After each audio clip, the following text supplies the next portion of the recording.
Hello বন্ধুরা, কেমন আছো? নিশ্চয়ই ভালো আছো, আর আমিও ভালো আছি।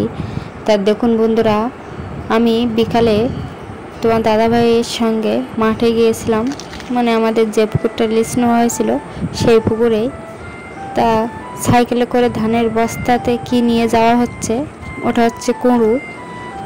আর আমাদের যে ধানটা হয় সেই ধানটা ভাঙানোর পরে কুঁড়ো হয়, আর ওই কুঁড়োতে অনেক খুঁত থাকে। তাই সেই কুঁড়ো আর খুঁত সমেত আমরা পুকুরে দিয়ে দেবো, আর মাছেও খাবে সুন্দরভাবে।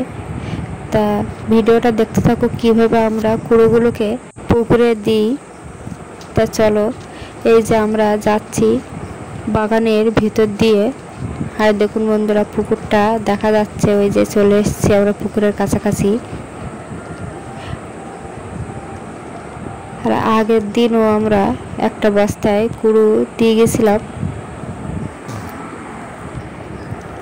আর এবার তোমাদের দাদা ভাই মুঠো মুঠো করে কয়েক মুঠো কুঁড়ো ছড়িয়ে দিল, দেখুন।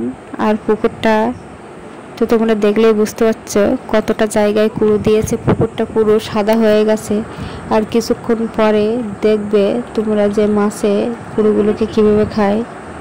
আর এই যে আলুর বস্তাটা, এই বস্তাটায় কুঁড়ো দিলে কি হয়, চতুর্দিক থেকে মাছগুলো খেতে পারে। ওই জন্য আর কি এই আলুর বস্তায় কুঁড়োগুলো ঢেলে দেওয়ার কারণ। আর এই বস্তাটাকে জলে ভাসিয়ে রাখা হবে, আর যখন ভিজে যাবে তখন তো বস্তাটা জলের তলায় চলে যাবে, আর মাছগুলো সুন্দরভাবে খাবে। আর এভাবে আমরা মাছকে কুঁড়ো দিই। আর এই মাছকে খাবার দিয়ে আমরা আবার চলে যাব একটু ওই ধানের মাঠে, যে মাঠে আমরা বীজ ফেলবো। ওই মাঠে ট্র্যাক্টর দেওয়া হয়েছে, আর সবাই তো অলরেডি বীজও ফেলে দিয়েছে।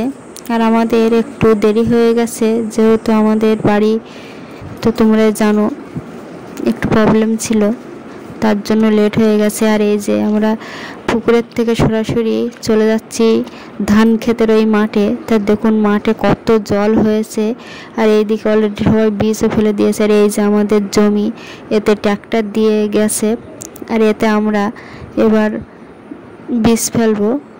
ওই জন্য এক সাইডের জায়গাটা একটু সমান করে নিয়ে বীজটা ফেলতে হবে।